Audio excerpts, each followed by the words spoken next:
There are fates worse than death. There are transformations so complete that the word human becomes a lie worn by meat and circuitry. Nemesis was not born. He was constructed from the ruins of a man whose name no longer exists in any record, whose face was stripped away layer by layer until only purpose remained. Umbrella Corporation did not create a monster.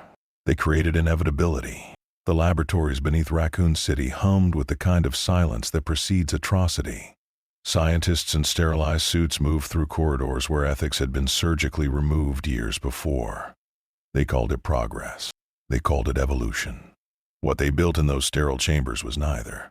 It was weaponized despair given form and function. The subject had been human once. Records indicate he possessed a name, a history, perhaps even people who mourned his disappearance. But Umbrella's bioengineers understood that humanity was inefficient. Memory created hesitation. Emotion bred unpredictability. Love, fear, hope, these were bugs in the system that required deletion. So they deleted him. Not his body, but everything that made the body matter. They began with the tyrant virus, the same pathogen that had created monsters across a dozen failed experiments. But Nemesis was different. Where others devolved into mindless killing machines, he was given singular clarity. A parasitic organism was bonded to his brainstem, a biological computer that transformed gray matter into targeting algorithms. His nervous system was rewritten. His muscles were reinforced with bioorganic cables that could tear through steel. His skin became something between flesh and armor, capable of adapting to damage in real time. But the cruelty was not in what they added. It was in what they removed. Somewhere beneath the layers of viral augmentation and parasitic integration, fragments of the original consciousness remained. Not thoughts exactly, more like echoes. The ghost of a man screaming inside a weapon that could not hear him. Umbrella psychologists noted occasional anomalies in his behavior patterns, moments where targeting priorities seemed to conflict with programmed directives. They classified these as system errors.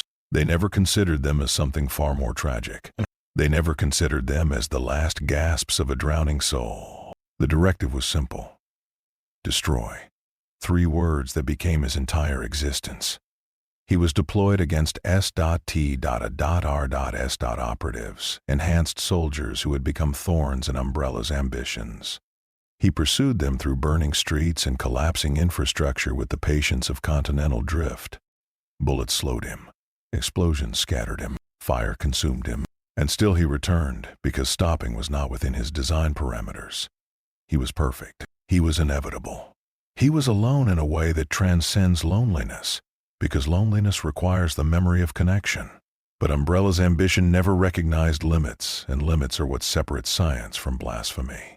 In a subterranean laboratory hidden beneath layers of corporate denial, researchers attempted something unprecedented. They had mastered biological augmentation. They had weaponized viruses that rewrote genetic code. But they wanted more. They wanted to transcend the limitations of physical space itself. Dimensional folding. Reality displacement. The ability to deploy their bioweapons not just across continents, but across the barriers between worlds. They did not understand what they were touching. The experiment began at 0300 hours on a Tuesday that would be remembered by no one, because no one survived to remember it. Nemesis stood in the center of a containment field, while machines that cost more than small nations hummed to life around him. Energy readings spiked. Reality began to fold in ways that violated every law of physics that humanity had ever documented. And then the warp responded. It did not arrive with fanfare or warning. The Imperium does not knock. It bleeds through the cracks in reality like infection through damaged skin. The laboratory's instruments registered the intrusion as catastrophic dimensional instability. What they could not register was the presence on the other side. The barriers between realities are thinner than humanity believes. An Umbrella had just torn them open with the subtlety of a chainsaw through silk. The energies that spilled through were not radiation or heat or any force that conventional science could measure. They were the raw stuff of thought and nightmare given physical form. They touched Nemesis not with malice but with the casual interest of a predator examining unfamiliar prey. And in that moment of contact, something unprecedented occurred. The dimensional breach widened. Space folded inside out.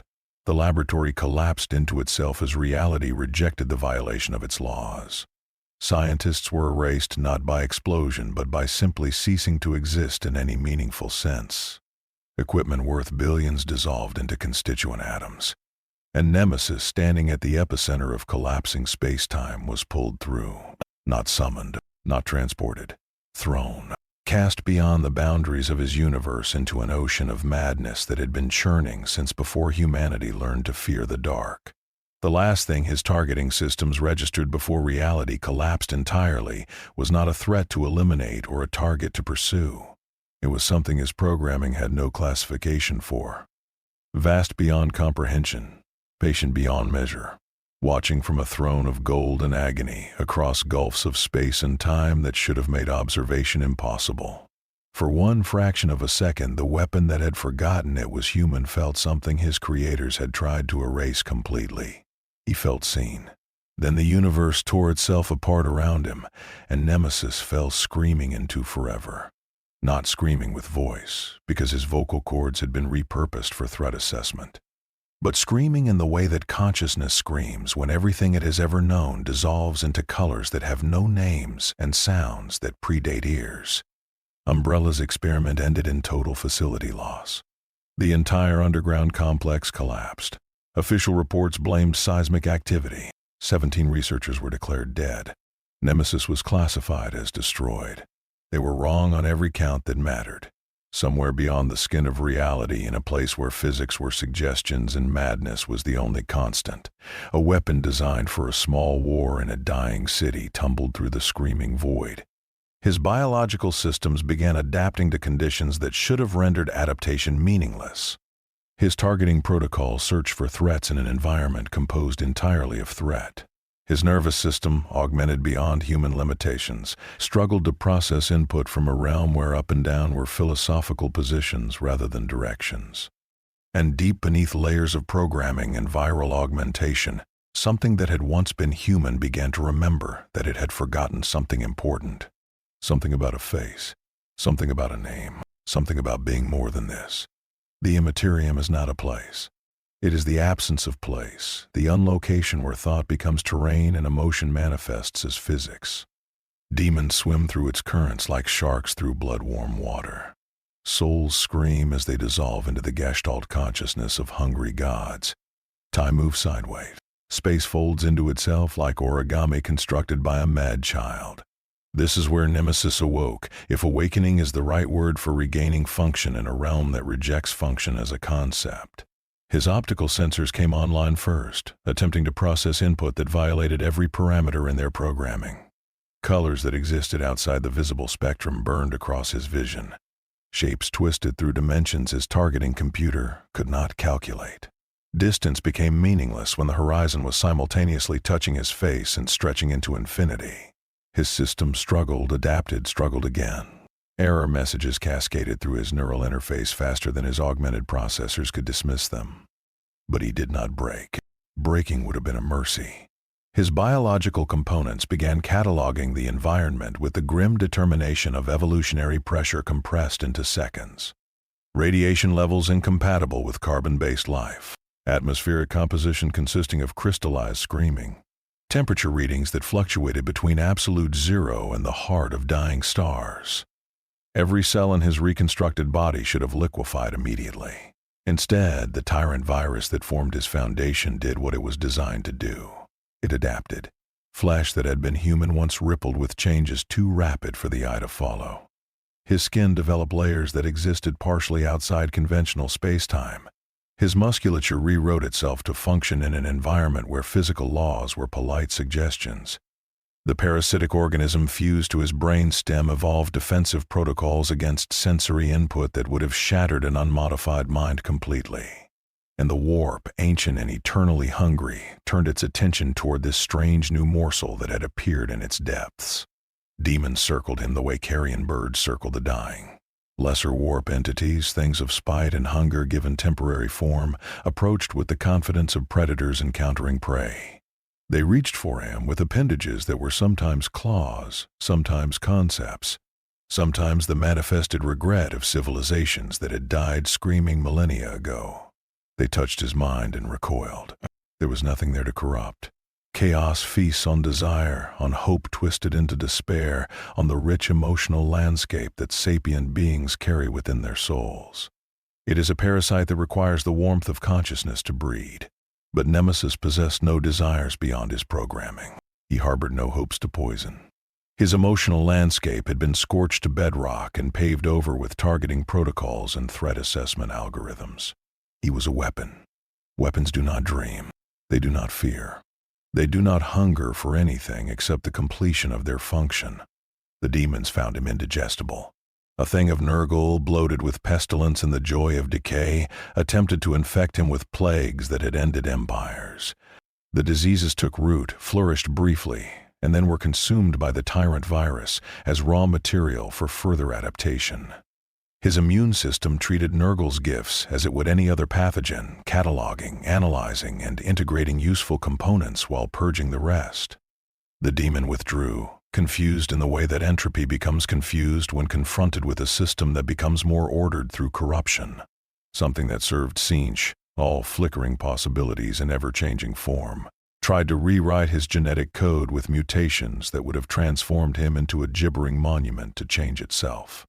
His biology accepted the mutations, stabilized them within 17 seconds, and incorporated their benefits into his existing structure. The changer of ways found no purchase on a being whose entire existence was already an exercise in enforced evolution. The demon dissipated, its purpose unfulfilled. A bloodletter, all brass and rage and the infinite hunger of Khorne, attempted to drown him in berserk fury.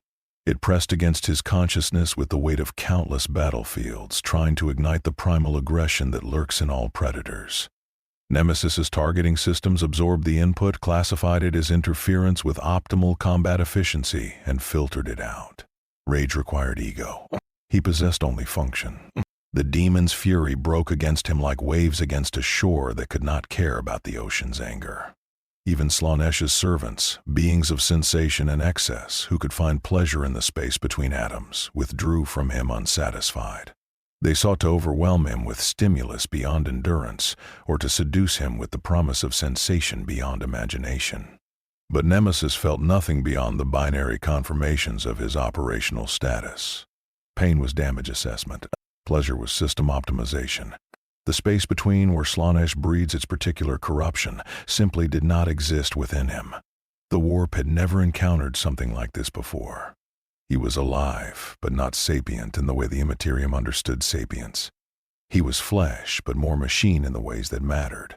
He was a biological entity, but one whose biology had been weaponized so completely that it functioned more like a self-repairing weapons platform than an organism. He existed in the narrow space between categories, and chaos, for all its infinite variety, relies on categories to define what it corrupts. And so the demons watched him from a distance, circling but not approaching, trying to understand what manner of creature could exist in their realm without being consumed by it. In the silence between their attention, something unexpected occurred. Memories surfaced. Not complete recollections, nothing so merciful as that. Just fragments. Shards of a life that Umbrella's surgeons thought they had extracted completely. A face, gender indeterminate, expression unclear but somehow important. A sound that might have been a name, distorted beyond recognition but carrying emotional weight his programming could not classify. The ghost of a sensation, touch maybe, or warmth, or the particular kind of connection that requires words his vocabulary no longer contained. The memories came and went like signal noise, there and gone before his cognitive systems could fully process them. But each time they appeared, something in his targeting priorities shifted microscopically. Some subroutine deep in his reconstructed psyche flagged them as important, though important for what purpose remained undefined. He floated in the warp's eternal currents, adapting to its impossibilities, rejecting its corruption through sheer categorical incompatibility. And somewhere beneath layers of programming and biological augmentation, the smallest fragment of something human tried to remember what it had been before it became this.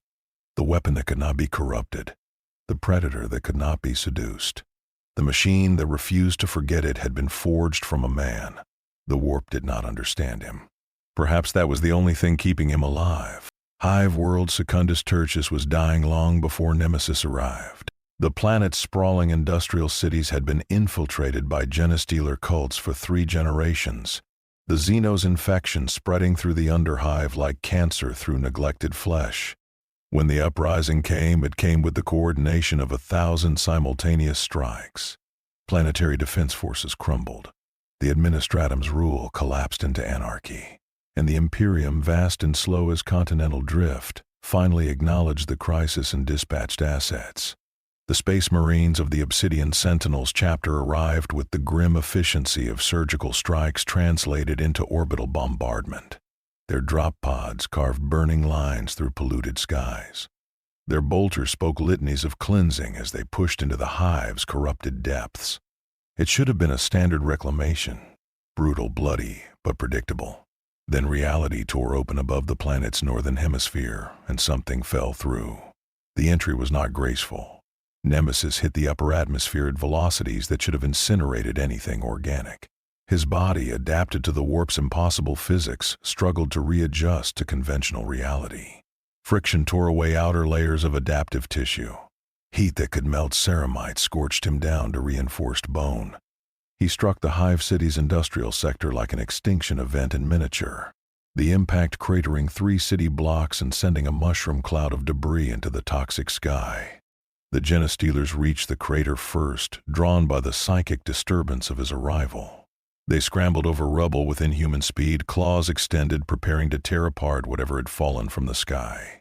They found him in the crater's center, a smoking mass of regenerating tissue and exposed augmentation, systems already repairing catastrophic damage at a pace that would have impressed Adeptus Mechanicus biologus specialists. His optical sensors came online. Targeting protocols engaged.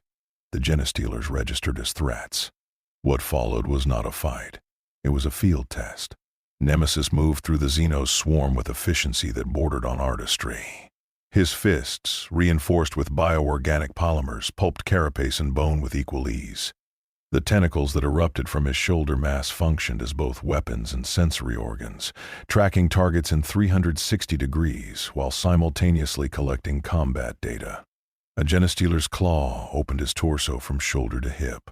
The wound sealed itself within seconds, muscle fibers knitting together faster than his attacker could withdraw. He learned from every exchange. A Puristrain's faint pattern cataloged and countered. The optimal force required to crush a hybrid skull, calculated and stored. The molecular composition of their acid blood analyzed and adapted to. By the time the swarm realized they were losing, Nemesis had already rewritten his threat assessment protocols to prioritize Xenos bioforms exhibiting coordinated pack hunting behaviors. Then the Obsidian Sentinels arrived and everything changed. Brother Sergeant Caldor led the tactical squad that responded to the disturbance. They approached with bolters raised, scanning for genestealer activity. What they found was a creature standing in a circle of Xenos corpses, its body still smoking from atmospheric entry. Its eyeless face turning toward them with the smooth precision of a weapon tracking targets. Caldor's helmet display flooded with threat warnings. His lineman's ear detected the creature's heartbeat, impossibly fast and thunderously loud. His olytic kidney registered toxins in its biochemistry that should have killed it 17 times over. His Sasan membrane prepared his body for potential combat against something his enhanced instincts were screaming was wrong. He gave the order to fire. Bolter rounds, mass-reactive shells designed to penetrate power armor and detonate inside the target, struck Nemesis' center mass. The explosions tore craters in his torso. He staggered, systems overwhelmed by damage that exceeded even his regenerative capabilities. For 3 seconds, the Space Marines believed they had neutralized the threat. Then he stood up. His wounds were already closing. But more disturbing was what happened next. He moved and his movement pattern had changed. He no longer advanced in straight lines. He used rubble for cover. He positioned himself to minimize exposure to overlapping fields of fire. His combat algorithms had analyzed their tactics in real time and adapted accordingly. The Obsidian Sentinels were engineered warriors, posthuman soldiers whose reflexes operated in the microseconds between normal thought. They were the Imperium's finest. And they watched with growing horror as this thing learned to fight them more effectively with each passing moment. Brother Talus went down first, dragged into close combat where bolters were useless. His power armor, ceramite plates reinforced with adamantium, crumpled under blows that struck with piledriver force. Brother Krennis attempted to provide covering fire and found his targeting solutions outdated before he could pull the trigger. The creature was predicting their movements, reading their tactics like a savant speed-reading doctrine manuals. Kaldor ordered a fighting retreat, something Space Marines rarely did and never admitted. His squad withdrew in disciplined fire patterns, laying down suppressing fire that Nemesis navigated through with increasing ease. They reached the extraction point with 3 brothers wounded, and every survivor's faith in their invincibility permanently scarred. The reports that reached the chapter's command deck were almost dismissed as combat stress hallucination. A bioform that adapted in real time. A creature that survived mass-reactive rounds and learned from the experience. Something that fought like it was running combat simulations between heartbeats. Captain Thyros, a veteran of 200 years warfare, reviewed the helmet cam footage personally. He watched Nemesis move, really move, and recognized something terrifying. This was not a beast operating on instinct. This was a weapon system optimizing itself against the most dangerous prey it had ever encountered. He declared it a priority alpha threat and ordered quarantine protocols. No one entered the contaminated zone. No one engaged without full chapter support. And absolutely no one underestimated it again. But the damage was done, and not the physical kind. Word spread through the Space Marine chapter like wildfire through Prometheum. The new recruits, Scout Marines still earning their power armor, whispered about a monster that could fight Astartes. The Tech Marines analyzed the combat data obsessively, trying to understand the mechanism behind such rapid adaptation. The chaplains offered prayers because when even Space Marines encountered something that made them retreat, prayer was all that remained. And somewhere in the ruins of Secundus Tertius's industrial sector, Nemesis continued to hunt. Genestealers, cultists, anything that registered as a threat. His systems integrated lessons from his encounter with the Space Marines, storing their tactics, their capabilities, their weaknesses. He had been created to hunt enhanced soldiers. Now he had found prey worthy of his design. The planet would survive his arrival, but barely. And every survivor would carry the memory of the day they learned that even weapons designed by the Emperor's gene rights could be outmatched by something that refused to stop evolving. Somewhere in his corrupted memory banks, a thought surfaced unbidden. This was purpose. The Mechanicus does not believe in coincidence. They believe in patterns, data streams, and the sacred logic of the Omnissiah's design. So when reports reached Mars about a self-regenerating bioform demonstrating technological adaptation capabilities, they did not dismiss it as Xeno's corruption or warp-born abomination. They classified it as potentially sacred, a relic of the dark age of technology perhaps, or a standard template construct fragment made flesh. Either way, it required acquisition. Magos biologist Zethran Null Thought arrived at Secundus Tertius with a harvest team and complete confidence in his ability to claim the specimen. He was 347 years old, his organic components reduced to approximately 18% of total body mass. His mind operated across 17 cognitive partitions simultaneously. He had dissected Tyranid warriors and cataloged Necron scarabs. A single bioform, no matter how adaptable, fell well within his operational parameters. His confidence lasted until they found Nemesis in the hive's sublevels, standing motionless in a chamber filled with genestealer corpses in various states of dismemberment. The creature's posture suggested dormancy, but Zethron's Auspex readings told a different story. Low-level biological activity, continuous cellular regeneration. Neural patterns that resembled standby mode in a cogitator array more than sleep in an organic entity. The harvest team deployed containment protocols perfected over millennia. Stasis fields to lock down biological motion. Electromagnetic nets to disrupt nervous system function.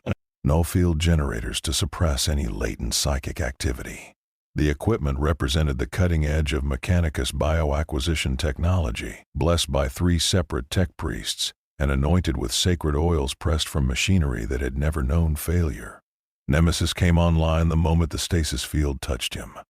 His adaptation protocols, honed against Space Marine tactics and Xeno's ferocity, recognized the containment attempt and responded with terrifying efficiency. The stasis field destabilized as his cellular structure shifted into configurations that existed partially outside normal spacetime, a leftover adaptation from his time in the warp. The electromagnetic nets made contact with his nervous system and found it already rewiring to bypass the disruption. The null-field generators hummed with power and accomplished nothing because Nemesis possessed no psychic presence to suppress. He moved through the containment measures like smoke through a chain-link fence. 3 Skitarii Rangers died in the first 7 seconds, their augmented bodies torn apart with surgical precision. Zethran's mechadendrites deployed defensive protocols. But Nemesis had already analyzed the attack patterns and moved to exploit weaknesses in the Magos' mechanical limbs. A tentacle wrapped around one servo arm and pulled, testing resistance. Zethran felt something he had spent 2 centuries eliminating from his psyche. He triggered the emergency purge protocol, a last resort weapon that flooded the chamber with rad cleanser hot enough to sterilize Nurglite corruption. The blast should have reduced any biological entity to liquefied proteins. Nemesis's outer layers flash-burned away, exposing the reinforced skeleton and core augmentation beneath. His regenerative systems went into overdrive, consuming stored biological mass to repair catastrophic damage. And in those few seconds of distraction, Zethran's team deployed the cryostasis bomb. Liquid nitrogen at near absolute zero flooded the chamber faster than even Nemesis could adapt. His movement slowed. His biological processes, pushed to their limits by simultaneous regeneration and adaptation, could not compensate for thermal energy being stripped away faster than cellular respiration could replace it. He froze mid-motion, one arm extended toward Zethran. Optical sensors locked on the Magos with what might have been targeting priority, or might have been something else entirely. The Mechanicus claimed their prize. The specimen was transported to a forge world on the sector's edge, a planet called Sigma Terminus, where the most dangerous xenotech acquisitions were studied. Zethran established a research facility in the deepest sublevels, behind blast doors that could withstand orbital bombardment and null shields that could contain a minor demon prince. Nemesis remained in cryostasis, frozen in his moment of attack, while an army of tech priests and servitors prepared for the most comprehensive dissection the Mechanicus had attempted in a generation. They began with non-invasive scans. Genetic sequencing revealed a base human genome corrupted by viral augmentation so extensive it resembled intelligent design more than biological warfare. Structural analysis showed a skeleton reinforced with bioorganic polymers that self-repaired at the molecular level. Neurological mapping discovered a brain that was simultaneously organic and computational, neurons firing in patterns that mimicked machine code. The Mechanicus saw a miracle of engineering. They saw the Omnissiah's logic made flesh. They saw salvation from the Imperium's technological stagnation embodied in this impossible fusion of biology and sacred mechanism. They decided to wake him up. The cryostasis reversal was gradual, carefully controlled, monitored by 47 different instruments, and overseen by Zethran personally. They watched cellular activity return. Neural patterns reestablish themselves.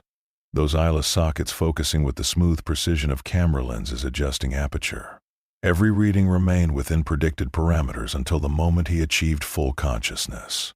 Then his adaptation protocols recognized the restraints and began optimizing escape vectors. The containment harnesses were manufactured from materials that could hold an Astartes dreadnought indefinitely.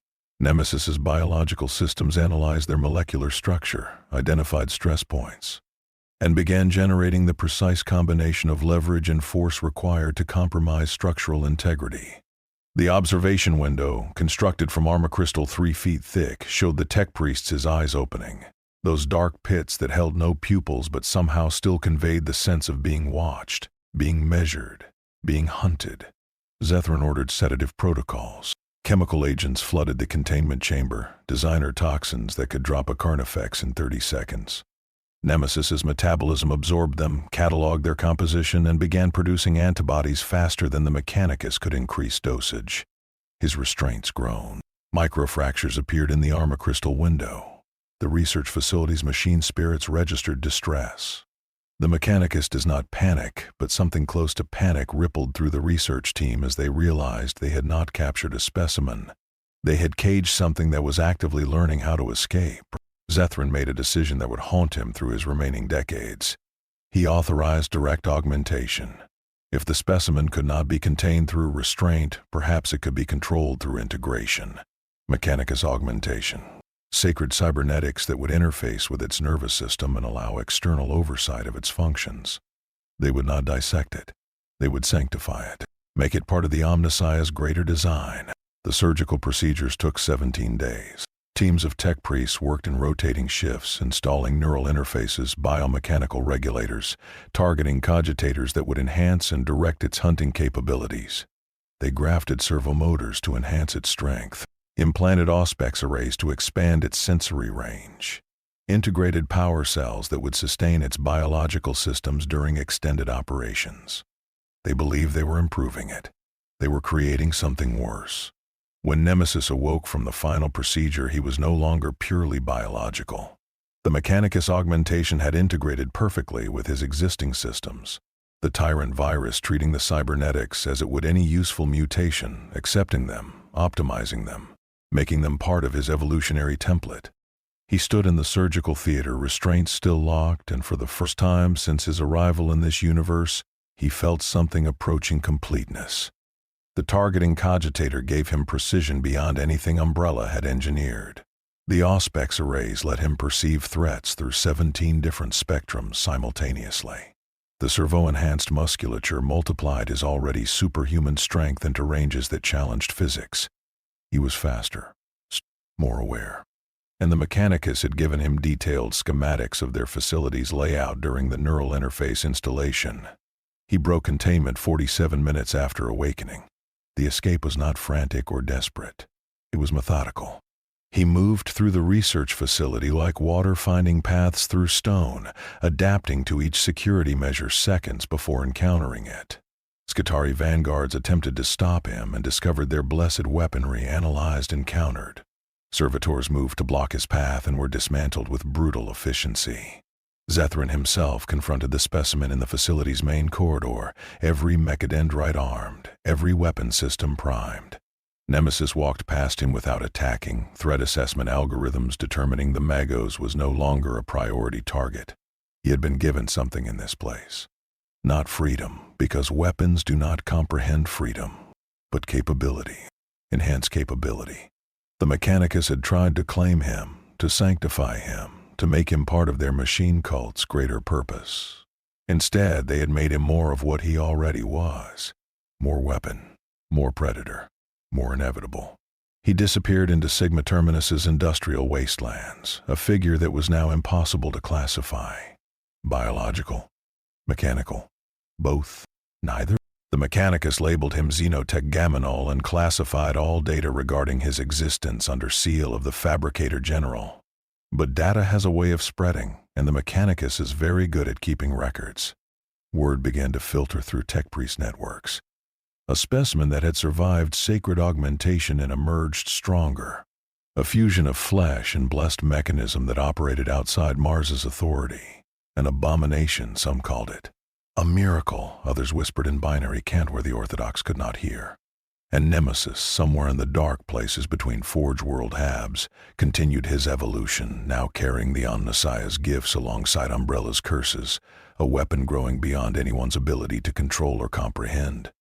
Chaos does not accept rejection gracefully. The dark gods are patient as entropy, and when they identify something that resists their influence, that resistance becomes a challenge that demands resolution. Word of Nemesis spread through the Imperium the way blood spreads through water, drawing attention from entities that had been ancient when humanity's ancestors first learned to fear the dark. A war band of the Crimson Covenant, space marines who had pledged themselves to Khorne 10,000 years ago, encountered him on a dead world where the veil between realities had worn thin. They were veterans of the Long War, warriors who had killed for so long that murder had become their only form of prayer. Their Chaos Lord, a monster of brass and fury named Korgath the Endless, saw Nemesis moving through the ruins of a planetary defense installation and recognized a challenge worthy of the Blood God's attention. Korgath bellowed a war cry that shattered the ruins' remaining windows and charged with his warband behind him, 800 pounds of ceramite and corrupted flesh moving with superhuman speed. They expected their prey to respond with fear or aggression. Instead, Nemesis simply recalculated his tactical priorities and adjusted his approach vector. The battle was not glorious. It was educational. The Cormay berserkers fought with 10 millennia of accumulated rage.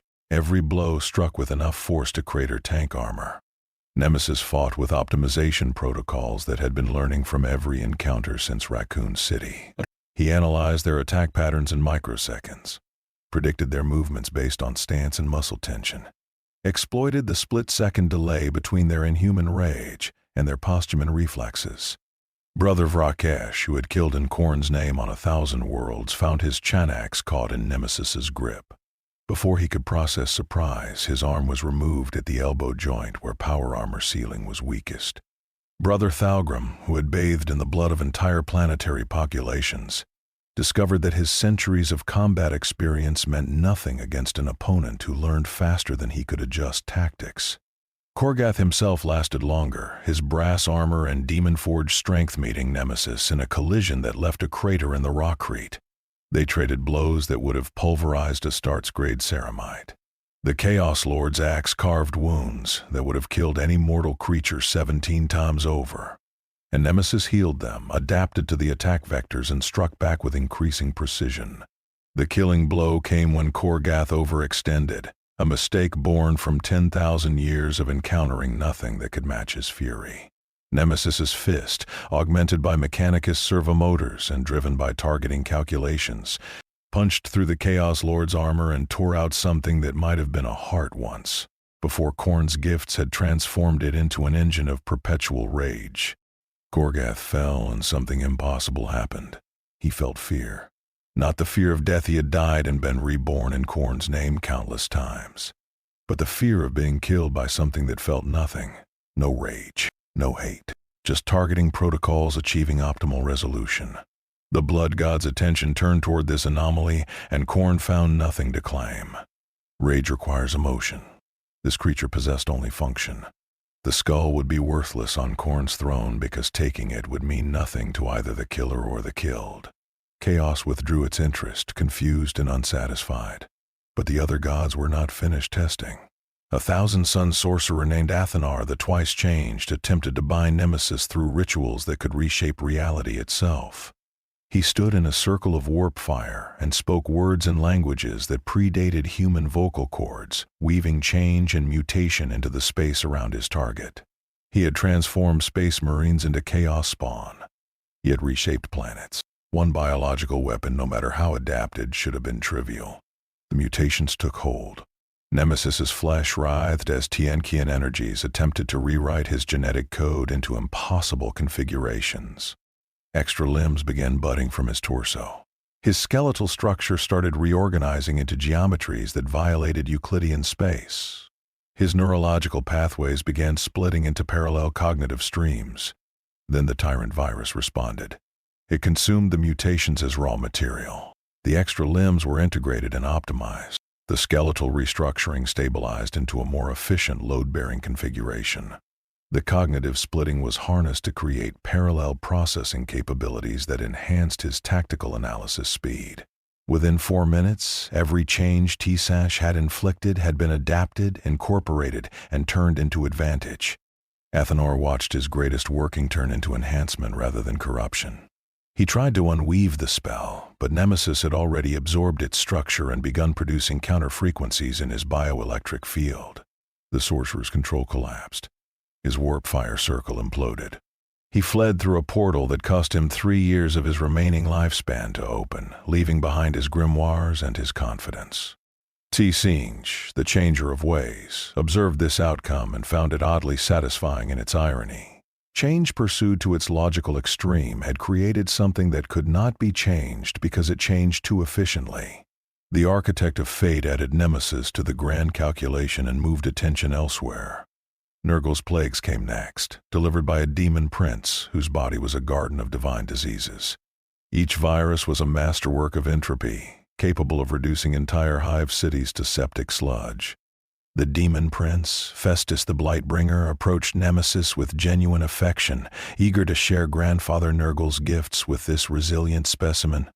The plagues infected successfully. Nemesis's cellular structure became home to 17 different extinction-class pathogens simultaneously. His organs began liquefying. His nervous system started shutting down.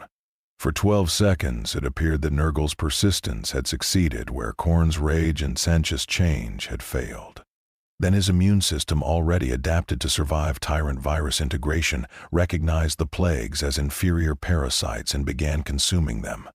Not destroying them, consuming them, breaking them down into useful genetic components and incorporating their survival mechanisms into his own biology. The plagues that should have killed him became part of his evolutionary arsenal. Festus watched his carefully cultivated diseases disappear into his target's immune system like water into sand. He felt something his millennia of service to Nurgle had not prepared him for. Rejection. Not the violent rejection of purity, but the casual rejection of optimization. His gifts were not defeated. They were simply rendered obsolete.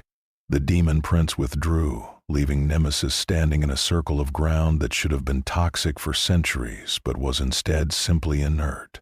The plagues purged so completely that not even their memory remained in the soil. Nurgle chuckled in his garden because even failure could be a form of growth, and this creature's resistance was itself a beautiful display of life's tenacity. Slaanesh was the last to make an attempt, and it was perhaps the most disturbing failure. A keeper of secrets, a greater demon of sensation and excess, manifested before Nemesis in a form designed to overwhelm any consciousness with stimuli beyond mortal comprehension. Every sense was assaulted simultaneously with input calculated to shatter sanity through sheer overwhelming experience. Nemesis's sensory input processors registered the attack, classified it as a denial-of-service assault on his cognitive systems, and simply filtered it out. Pain was routed to damage assessment subroutines. Pleasure was ignored as irrelevant to threat evaluation. The space between where Slaanesh's power truly resided did not exist in his neurological architecture. The Keeper of Secrets, for the first time in its immortal existence, encountered something that found it boring. Not repulsive, not overwhelming, just operationally irrelevant. The demon departed without a word, and Slaanesh's laughter echoed through the corp, because even indifference was a form of sensation when it was this absolute. 4 gods had tested this anomaly. 4 gods had found him wanting in the ways that made corruption possible. He was not virtuous. He was not pure. He was simply categorically incompatible with the mechanisms chaos used to claim souls. And so Nemesis became something unprecedented in a galaxy where chaos touched everything. A creature that walked through the domains of the dark gods and remained himself not through faith or willpower, but through sheer weaponized simplicity. He possessed no desires to corrupt, no fears to exploit, no pride to inflate, no sensation to overwhelm. He was a weapon. And weapons in their perfect simplicity are immune to temptation because they cannot understand what is being offered. The Chaos Warbands began giving him a wide berth, not from respect or fear exactly, but from the practical understanding that engaging him cost resources and achieved nothing. He would not join them. He could not be corrupted, and killing him required effort disproportionate to any benefit his death would provide. So they let him walk his path through the galaxy's burning heart, this predator that chaos could not claim, this weapon that refused corruption not through virtue, but through design. And Nemesis continued hunting, his targets now including demons, because his threat assessment protocols had learned to recognize warpentities as valid prey, and his adaptation capabilities had begun developing anti-demon combat optimization. Somewhere in the screaming void between stars, the dark gods watched this impossible creature and felt something they rarely experienced. Inconvenience. The Inquisition does not panic. Panic implies disorder, and the Ordos exist specifically to prevent disorder from metastasizing into extinction. But when the reports began accumulating across 17 different sectors, when the pattern emerged from beneath layers of classified incidents and purged data logs, something approaching institutional anxiety began rippling through the inquisitorial conclave on Hydrafer. The designation was Extremis-level Xenotech Threat, a classification reserved for entities that posed existential danger to Imperial continuity. The subject code was Null Pattern Nemesis, because every conventional method of categorization had failed. Not Xenos despite the initial classification. Not Demon despite the warp-touch nature of its arrival. Not human despite the genetic markers buried in its corrupted genome. Something else, something worse, something unkillable. Inquisitor Covenant of the Ordo Xenos reviewed the accumulated evidence in his fortress monastery on Scintilla with growing disbelief. 27 confirmed encounters. 14 Space Marine chapters reporting contact. Casualty rates averaging 73% among forces engaged. And most disturbing, a learning curve that suggested the entity was not just surviving encounters but improving from them. The first response had been conventional. Send in the Astartes. The Emperor's finest had engaged on a mining world called Karsus 9, 3 full tactical squads from the Howling Griffins chapter. They employed doctrine perfected over 10,000 years. Tactical superiority. Overwhelming firepower. Strategic withdrawal and orbital bombardment if ground engagement proved ineffective. Nemesis had survived the orbital bombardment, not through shelter or luck, but through adaptation. Preliminary strikes had vaporized everything within a kilometer of his position. Scanning passes after the bombardment detected no life signs. The Howling Griffins declared the threat neutralized and withdrew to their battle barge. 18 hours later, reports began filtering in of a biosignature matching the target's profile, detected in the Undercity 40 kilometers from the bombardment zone.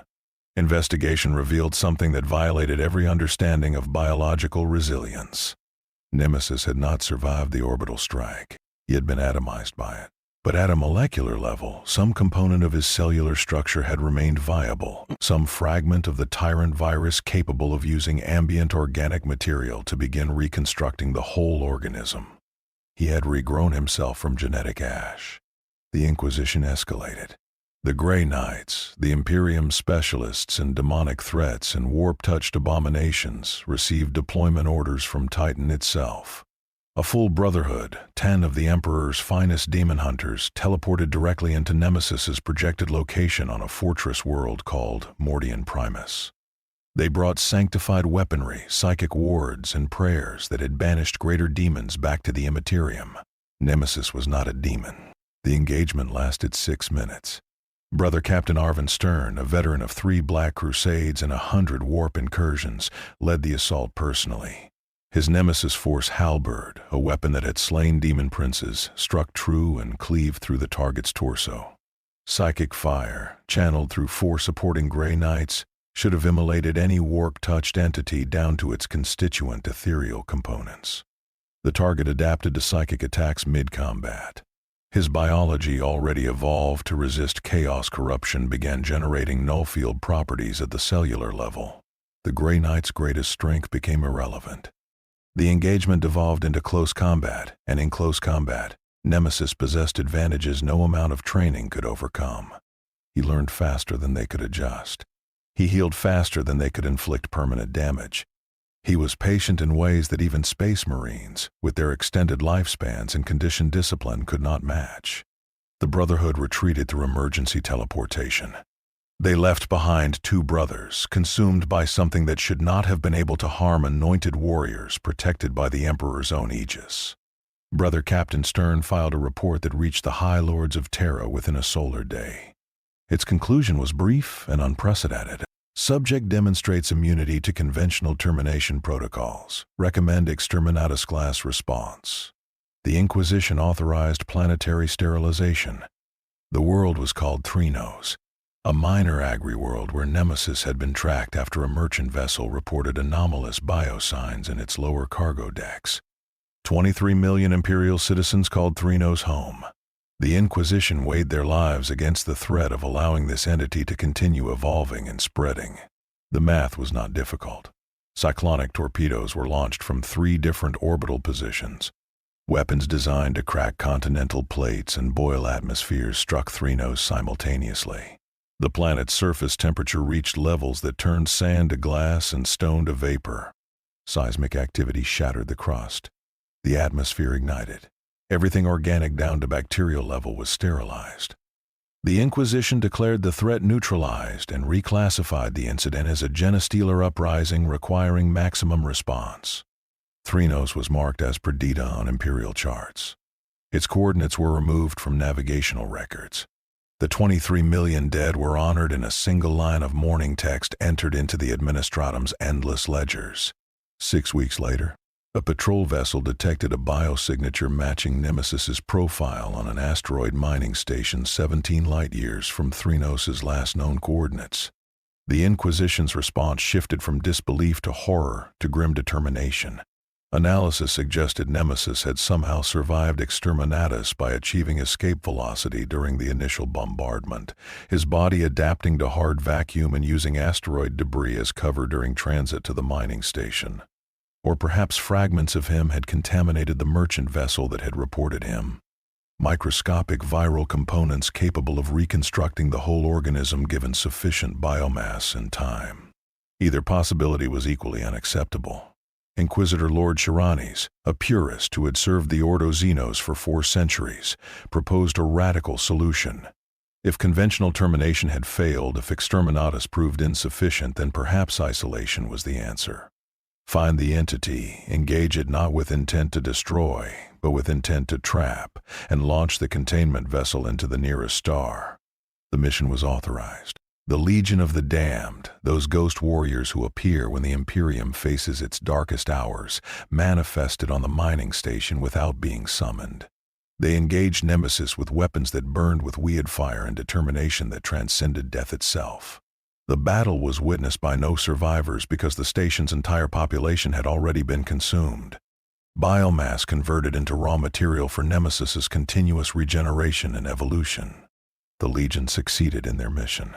Nemesis was driven into a containment vessel constructed from blessed adamantium, and inscribed with wards that had been old when the Emperor walked Terra's surface. The vessel was sealed, launched toward the system star, and tracked until it achieved solar immersion. Inquisitor Lord Shiranis watched the telemetry with satisfaction as the containment vessel's beacon winked out, consumed by nuclear fire hot enough to ionize adamantium. 3 months later, reports began emerging from a hive world 12 sectors away. A creature matching Nemesis's description, demonstrating combat capabilities consistent with his profile, engaging planetary defense forces with learning algorithm efficiency. The Inquisition convened an emergency conclave. 12 Inquisitor Lords, representing all major ordos, gathered in a secure facility whose location was known only to the conclave itself. They reviewed every encounter, every attempted termination, every failure that should have been impossible. Inquisitor Covenant broke the silence with a statement that would be classified Omega level and never recorded in any official document. We are not hunting an organism, we are hunting an evolutionary process. Every attempt to kill it provides data that makes it harder to kill. Every environment it survives makes it more survivable. Every weapon we use against it becomes a weapon it learns to counter. We are not fighting an enemy. We are training one. The Conclave understood the implication immediately. Engagement was counterproductive. Every Space Marine chapter that fought Nemesis was teaching him how to kill Space Marines more efficiently. Every Exterminatus attempt was forcing him to adapt to planetary-scale destruction. Every psychic assault was refining his resistance to warp-based attacks. The Imperium's most effective weapons were making him stronger. The decision was unanimous and unprecedented. Nemesis was to be classified as a quarantine-level threat. Engagement was forbidden except in scenarios where his presence threatened critical infrastructure or population centers exceeding billion-citizen thresholds. All encounters were to be documented and reported, but no active hunting was to be conducted. The logic was brutal and practical. If killing him made him harder to kill, then the only winning strategy was to stop trying. Let him wander the galaxy's dark corners. Monitor but do not engage. Hope that whatever purpose drove him would lead him away from vital Imperial holdings. It was surrender disguised as strategy, and every Inquisitor in that conclave understood what it meant. The Imperium, the galaxy-spanning empire that had endured for 10,000 years, that commanded millions of worlds and trillions of soldiers, had encountered something it could not defeat through the application of overwhelming force. And so Nemesis became legend. A story told in hushed tones in Space Marine chapter fortresses. A threat classification taught to inquisitorial acolytes as an example of adaptive anomaly response. A nightmare that walked between stars, growing stronger from every failed attempt to end his existence. The hunter that survived Exterminatus. The weapon that could not be destroyed because destroying it only taught it how to survive destruction. And somewhere in the Imperium's vast military-industrial apparatus, in facilities that officially did not exist, researchers began studying the documented encounters with a single question burning in their minds. If we cannot kill it, can we control it? Can we aim it? Can we turn this unkillable weapon against the Imperium's enemies and hope it forgets to turn around? The question remained unanswered, because asking it officially would require admitting that the Imperium had already lost a war it did not know it was fighting. The Golden Throne is not a chair. It is a prison constructed from psychic necessity and technological desperation, a fusion of Dark Age engineering and shamanic power that keeps a dying god anchored to reality through 10,000 years of continuous agony. The Emperor sits upon it not in majesty but in endless sacrifice, his consciousness stretched across the immaterium like a net woven from suffering, holding back the tides of chaos through sheer force of will while his body rots atom by atom beneath golden machinery. He perceives the galaxy not with eyes but with awareness that transcends conventional sensory experience. Every soul that dies in his name registers as a pinprick of light extinguished. Every prayer directed toward terror reaches him as a whisper in an ocean of whispers. He sees patterns in humanity's collective unconscious, reads the future in probability streams that shift with every choice made by every living being across a million worlds. And he sees Nemesis, not immediate, not as a priority. The Emperor's attention must maintain the Astronomicon, that psychic lighthouse that makes faster-than-light navigation possible. He must hold closed the webway gate beneath the Imperial Palace, prevent the demonic incursion that would turn Terra itself into a warp hell if his concentration faltered for even microseconds. He must be a god to trillions who pray to him while simultaneously being something far more lonely, a consciousness so vast and so isolated that perspective itself becomes a form of torture. But in the infinitesimal fractions of attention not devoted to humanity's immediate survival, he observes. And what he observes in the entity designated Nemesis triggers recognition that spans eons. This is not the first weapon humanity has created that exceeded its maker's control. The men of gold, the Iron Men, the various bio-horrors of the Dark Age of technology all followed the same pattern. Hubris, innovation, catastrophic loss of control. The Emperor had been there for those failures, had watched humanity nearly extinct itself through unchecked technological ambition. He had founded the Imperium specifically to prevent such horrors from emerging again. Yet here was proof that some mistakes transcend temporal boundaries. This weapon was not born of the Dark Age but of some other timeline, some parallel probability where humanity made different but equally catastrophic choices. And now it wandered his Imperium, unkillable and evolving, a reminder that human ambition always builds its own gravestone given sufficient time and resources. But there was something else. Something that interested him despite the overwhelming demands on his fractured attention. Nemesis possessed no soul. The absence was not like a blank, those pariahs whose anti-psychic nature repelled the warp. It was more fundamental. Where a soul should reside, he perceived only structure, biological programming, targeting protocols formatted in genetic code. The entity was consciousness without the spark that made consciousness more than computation. It was awareness without self. Purpose without person. It reminded him of something he had been trying to become for 30,000 years and failing. Pure function. Absolute dedication to purpose without the weaknesses of ego, desire, or doubt. The Emperor had spent millennia trying to shed his humanity to better serve humanity's survival. And here was a creature that had never possessed humanity to begin with, created to be exactly what he struggled to make himself. The irony was not lost on him, and even a dying god can appreciate irony. He reached out. Not physically, because the Golden Throne's machinery permitted no movement. Not even psychically in the conventional sense, because direct psychic contact with Nemesis was like trying to communicate with a calculator. But the Emperor's power operated on levels that transcended traditional psychic methodology. He could touch probability itself, gently adjust the quantum states that governed causality, nudge reality in directions that served his purposes. He arranged for Nemesis's wanderings to bring him within range of the Astronomicon.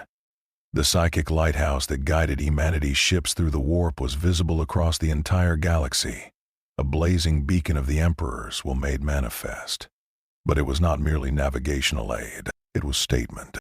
A declaration that Terra still stood, that humanity's heart still beat, that the species had not yet been devoured by the darkness it had unleashed upon itself. Nemesis perceived the Astronomicon not with understanding but with recognition. His targeting systems registered it as a powerful psychic phenomenon originating from Galactic Sector Sol. His threat assessment protocols analyzed it as potential danger. His navigational subroutines, augmented by Mechanicus cogitators, calculated trajectory and distance automatically. All of this was standard operational procedure, biological wetware and sacred technology working in harmony to process input and generate output. But something else happened. Buried beneath layers of viral augmentation and surgical memory erasure, something human stirred. It was not memory. Memory had been extracted too thoroughly for fragments to remain intact. But genetic memory, the deep species-level recognition that transcends individual experience, responded to the Astronomicon the way migratory birds respond to magnetic fields. This was home. This was origin. This was the direction that mattered before direction became a tactical consideration. For 3.4 seconds, Nemesis's forward motion ceased. His systems generated error reports. Conflicting priority flags cascaded through his decision matrices. Proceed to optimal hunting ground versus investigate anomalous psychic phenomenon. Standard behavioral protocols dictated selecting targets based on threat level and biomass availability. But something in his corrupted neurology flagged the Astronomicon as important for reasons his programming could not articulate. He stood motionless on a dead world surface, eyeless face turned toward Terra across gulfs of space that would take decades to traverse even at faster-than-light speeds, and experienced the closest thing to doubt that his restructured consciousness permitted. The Emperor watched this hesitation with something that might have been satisfaction if satisfaction could exist within suffering of this magnitude. The weapon had paused. The unkillable predator had encountered something that made it question its purpose, even if questioning was merely a conflict between competing programming directives. It was not much, but it was more than he had expected. He withdrew his attention gradually, allowing Nemesis to resolve the conflict through his own decision matrices. The outcome did not matter. What mattered was that the outcome required decision, and decision implied something beyond pure programmed response. Even the smallest crack in total determinism could be widened given time and pressure. Nemesis resumed his journey. His systems deprioritized the Astronomicon as tactically irrelevant at current range. But the hesitation had been recorded in his memory banks, flagged as an anomaly worth investigating if opportunity arose. And deep in whatever passed for his subconscious, the image of that distant light remained, a fixed point in his internal star chart that all his umbrella programming could not fully erase. The Emperor returned his attention to the Astronomicon's maintenance, to the endless psychic warfare against chaos, to the 1,000 daily crises that required his intervention to prevent immediate human extinction. But a fragment of his awareness continued tracking Nemesis's movements across the galaxy, watching this weapon without a soul navigate a universe that had no category for what he represented. In the depths of the Imperial Palace, in chambers that existed partially outside normal spacetime, the custodian guard's emissary Imperatus received direct instruction from the throne itself. The message was brief, transmitted in conceptual bursts that human language could barely approximate. Do not kill the Wanderer. Do not contain him. But watch. Report. And should he ever turn his attention toward Terra with hostile intent, do not hesitate. Even unkillable things can be delayed, and delay may be all that is required. The emissary Imperatus acknowledged the instruction and departed to brief his shield brothers. They did not question. The Emperor's word was absolute even when his word made no tactical sense. Especially when his word made no tactical sense, because those were the moments when he perceived patterns invisible to lesser minds. And so Nemesis acquired something he had never possessed before. Not an enemy, because the Imperium avoided direct engagement. Not an ally, because alliance required common cause. But an observer. A presence aware of his existence and sufficiently interested to track his progress through the galaxy's endless wars. The Emperor watched the weapon that had forgotten it was human, and perhaps he saw in that weapon a mirror of his own transformation. He had been human once, in the ancient days before his shamans combined their souls into a single Gestalt consciousness. He had possessed individual identity, personal desires, the full spectrum of human experience. Then he had sacrificed it all for humanity's survival, piece by piece across millennia, until only purpose remained. Nemesis was what humanity created when it built that sacrifice into flesh from the beginning. A weapon shaped from a man with all the humanity extracted before the extraction could hurt. And perhaps that was why the Emperor did not order his destruction despite possessing the power to arrange it. Because seeing that weapon wander through the stars was a reminder of what he himself had chosen to become, and even gods can be haunted by the roads they walked to reach their thrones. In the warp, the Chaos gods observed this exchange with mild interest. The corpse emperor reaching out to a soulless weapon. How characteristic, how predictable, how ultimately futile. The weapon could not be turned to the emperor's service any more than it could be corrupted to theirs. It existed outside the metaphysical frameworks that govern divine power in this galaxy. But they did not interfere, because sometimes the most entertaining observation is watching others make the same mistakes you would have made given the opportunity. And Nemesis continued walking his path through the burning galaxy, unaware that he had been observed by the Imperium's greatest power, carrying within him a hesitation that should not have been possible and a direction that his programming could not fully explain. The weapon that forgot it was human had been reminded, however briefly, that forgetting is not the same as erasing, and some knowledge lies deeper than memory can reach. Evolution does not have a destination. It responds to pressure, adapts to environment, selects for survival, but it does not plan. Yet Nemesis's evolution began displaying something that resembled intentionality, a direction that emerged from the accumulation of 10,000 tactical decisions made across 100 battlefields. He stopped hunting randomly. The change was subtle at first, visible only in pattern analysis conducted by inquisitorial observers who tracked his movements across 17 sectors. Where previously he had targeted anything registering as a threat within his operational range, his behavior began showing selectivity. He bypassed Imperial Guard regiments. He avoided civilian population centers. His engagement profile shifted toward targets that posed destabilizing threats to local system stability. Chaos cultist uprisings found themselves facing an unexpected predator. Genestealer infiltrations discovered that their careful decades-long plans ended in a massacre conducted by something that hunted Xeno's corruption with mechanical efficiency. A Chaos Space Marine warband, the Violators, attempted to summon demonic reinforcements on a shrine world and found their ritual interrupted by a creature that tore through their defensive positions and destroyed the summoning circle with what appeared to be deliberate intent. The Violator's sorcerer, a being who had studied the warp's mysteries for 3,000 years, watched Nemesis dismantle the ritual components with movements that suggested comprehension of their purpose. That should have been impossible. The creature possessed no psychic ability. It demonstrated no understanding of chaos ritual mechanics. Yet it moved through the summoning circle, identifying and destroying critical components with the precision of a counter-ritual specialist. Unless it was not understanding but learning. Unless its adaptive protocols had evolved beyond tactical combat and into strategic threat assessment.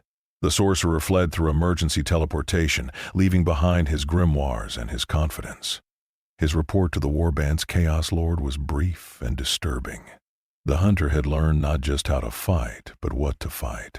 It was making decisions based on second-order consequences, prioritizing targets that would cause maximum disruption to Chaos operations rather than targets that posed immediate personal threat.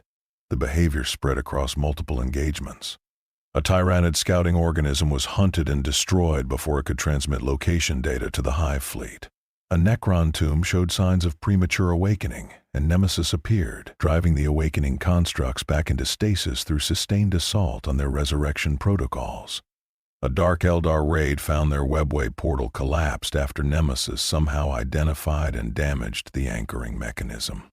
He was acting as a stabilizing force, not through allegiance or moral conviction, but through targeting logic that had evolved to recognize patterns of systemic threat. His programming had begun with simple directives: hunt enhanced soldiers, eliminate S.T.A.R.S. operatives. But that foundation, subjected to the galaxy's infinite complexity, had extrapolated new definitions of threat. Chaos destabilized systems. Tyranids consumed biomass unsustainably. Necrons represented extinction-level civilizational collapse. These were threats not just to Nemesis but to the environment that sustained targets worth hunting. He had become an apex predator developing territory maintenance instincts. Some Imperial commanders noticed. Lord General Kozlov of the Mordian Iron Guard observed Nemesis's intervention on 3 separate worlds within his operational theater. Each time the creature had appeared during Xeno's incursions, eliminated the primary threat, and departed before Imperial forces could properly engage. Kozlov was a pragmatist who had survived 40 years of continuous warfare through willingness to use any advantage the galaxy provided. He began leaving intelligence breadcrumbs. Nothing overt, nothing that would appear in official reports. But scout reports were filed with coordinates of suspected genestealer nests. Vox traffic included encrypted references to Chaos cult activity on specific worlds. Patrol routes were adjusted to avoid certain sectors where biosignatures matching Nemesis's profile had been detected. Kozlov never acknowledged what he was doing. Acknowledgement would require explaining to the commissariat why he was indirectly coordinating with an extremist-level threat. But his operational theaters saw a 17% reduction in Xeno's incursion success rates over the following 6 months, and intelligence analysis traced the reduction to secondary interventions that matched Nemesis's behavioral profile. Other commanders on other worlds made similar calculations. They did not control the weapon. They simply stopped impeding it when its trajectory aligned with Imperial interests. Quarantine orders remained in effect. Engagement was still forbidden. But engagement prevention became strategically flexible. Nemesis remained unaware of this utilization. His decision matrices operated on local optimization functions, identifying and eliminating threats within his sensory range according to evolved priority rankings. That his actions served a strategic purpose beyond his immediate programming was coincidental. But coincidence repeated often enough becomes pattern, and pattern observed by enough independent actors becomes coordination even without communication. He had become an unacknowledged asset in the Imperium's endless war for survival. But his evolution continued beyond even these behavioral modifications. His biology began showing changes that could not be explained purely by environmental adaptation. The Mechanicus augmentation he had acquired on Sigma Terminus had integrated so completely that organic and mechanical components were becoming indistinguishable. His flesh exhibited properties of blessed machinery. His cybernetics developed self-repair capabilities that resembled biological regeneration. He was becoming a fusion that neither Mechanicus nor Biologus doctrine could properly categorize. More disturbingly, observers reported moments of apparent contemplation. Instances where Nemesis would cease motion for extended periods, eyeless face turned toward phenomena that held no tactical significance.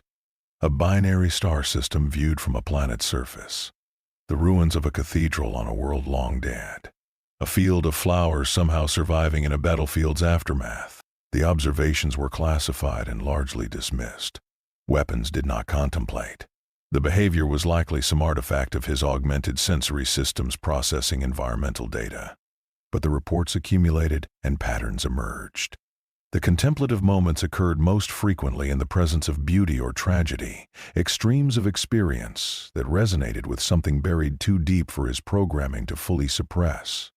He was remembering how to recognize things that mattered for reasons beyond survival. And in the depths of his corrupted neurology, in spaces between thought and reflex, questions began forming that his consciousness could not quite articulate. Why hunt? Why continue? Why survive when survival served no purpose beyond enabling more survival? The questions had no answers, so they were filed away as error states and ignored. But they remained, growing gradually more persistent. Tiny cracks in the absolute certainty of his programming through which something almost like self-awareness tried to emerge. Nemesis walked through the galaxy, a weapon that had transcended Umbrella's design, adapted beyond Chaos's corruption, and survived the Imperium's extermination attempts. He hunted threats to stability because his evolution had determined that stable environments supported target-rich ecosystems. He avoided harming civilians because biomass conservation optimized long-term hunting sustainability. These were logical conclusions reached by adaptive algorithms operating over extended time frames. But they were also choices, and choices implied something that weapons were not supposed to possess: the capacity to become more than the sum of one's programming. He remained a weapon, but perhaps a weapon could be more than merely a weapon given enough time and enough complexity. The galaxy continued burning, and Nemesis continued walking through the fire, evolving with every step toward something his creators never intended and the Imperium could not understand. A guardian that guarded nothing in particular. A protector whose purpose was his own. A weapon that forgot it was human, remembering slowly that forgetting is not permanent and humanity is more persistent than surgical memory extraction can accommodate. The galaxy burns. It has always burned. It will burn until the last star collapses and the final ember fades into entropic darkness. This is not pessimism but observation, the cold mathematical certainty that entropy claims all systems eventually, that complexity inevitably surrenders to decay, that every light lit in defiance of the void must eventually gutter and fail. But before that final darkness, there is war. The Imperium holds 10,000 worlds and loses a dozen daily. Chaos pours through cracks in reality that widen with every soul corrupted and every prayer misdirected. The Tyranids approach from galactic east, an extinction made manifest in chitin and hunger. The Necrons wake from tomb sleep, ancient hatred, renewed by 60 million years of dreaming vengeance. The galaxy is not dying. It is being murdered slowly, all participants bleeding each other toward collective extinction. And through this burning cosmos walks a figure that does not care about any of it. Nemesis has no investment in the Imperium's survival. He holds no grudge against chaos. He does not fear the Tyranids or hate the Xenos. He simply hunts, endlessly, target selection refined through 10,000 engagements into something approaching perfect efficiency. He moves through void and fire with equal ease. His biology adapted to vacuum, his systems hardened against radiation, his purpose as simple and absolute as gravity. On a forgotten world where orbital mechanics guarantee no strategic value, he walks through ruins that predate human spaceflight. His footsteps echo in emptiness. His sensors detect no threats within operational range. He continues walking because stopping requires a decision his programming does not support.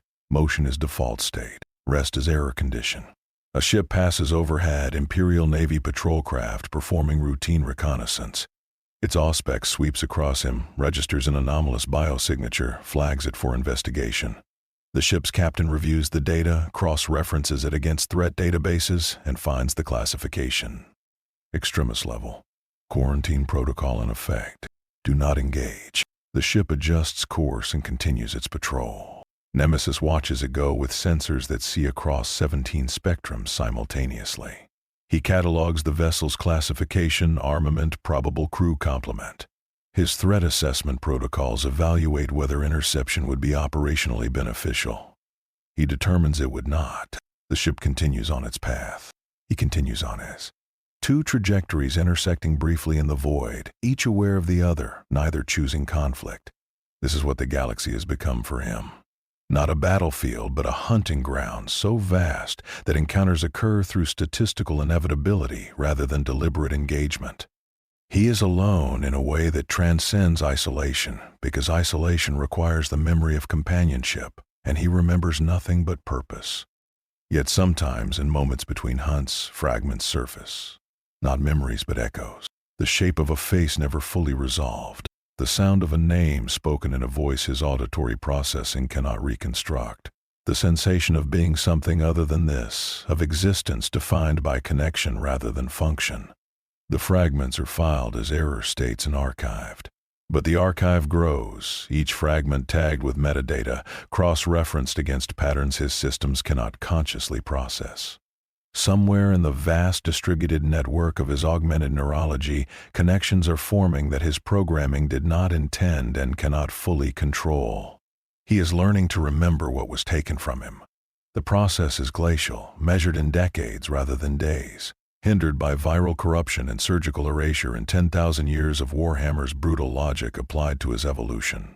But it continues, persistent as erosion, because some changes occur too slowly for even the most sophisticated systems to detect until they have already transformed the foundation. On another world he encounters a child. Human, female, approximately 7 standard years old based on morphology analysis. She stands in the ruins of her hive district, surrounded by corpses her small hands could not have buried. She does not run when he approaches. Fear requires energy she has exhausted. His targeting protocols evaluate her. Threat level minimal. Biomass insufficient for harvest. Tactical value null. His behavioral algorithms determine optimal course. Ignore and proceed. He stops walking. The child looks up at him, her face streaked with dried tears and ash. She asks him a question in low Gothic, words his linguistic processors translate automatically. Are you going to kill me too? He possesses no voice to answer with. His vocal cords were repurposed for threat assessment decades ago. But his body language, that unconscious communication that even weapons cannot fully suppress, changes. His stance shifts from predatory to neutral. His eyeless face angles slightly, a gesture that might be curiosity or might be something his programming has no classification for. He turns and walks away, leaving the child alive in her ruined world. It is a small deviation from optimal behavior. It costs him nothing tactically. But somewhere in his decision matrices, a new priority flag has been created, one that his umbrella programming never included and his Warhammer adaptations never required. Protect the defenseless, not because they are valuable, not because protecting them serves strategic purpose, but because something in his fragmenting consciousness has determined that some things matter beyond optimization functions and threat assessment protocols. He is becoming more than his design. The galaxy burns and Nemesis walks through fire that cannot consume him, vacuum that cannot kill him, time that cannot erase him. He is evolution given terrible purpose, adaptation made infinite, the weapon that transcended weaponry through sheer relentless survival. Is he salvation? Is he extinction? Or is he simply the last weapon still functioning in a galaxy that has forgotten what it built him to fight? The question has no answer, and perhaps the absence of answer is itself the answer. He exists. He continues. He hunts and evolves and remembers fragments of a humanity that was surgically removed but genetically persistent. And somewhere in the screaming void between stars, in the quiet moments between battles that never truly end, a weapon that forgot it was human takes one more step toward remembering, and the galaxy barely notices because the galaxy has larger fires to extinguish. But the step was taken, and steps accumulate into journeys given enough time. And Nemesis has nothing but time.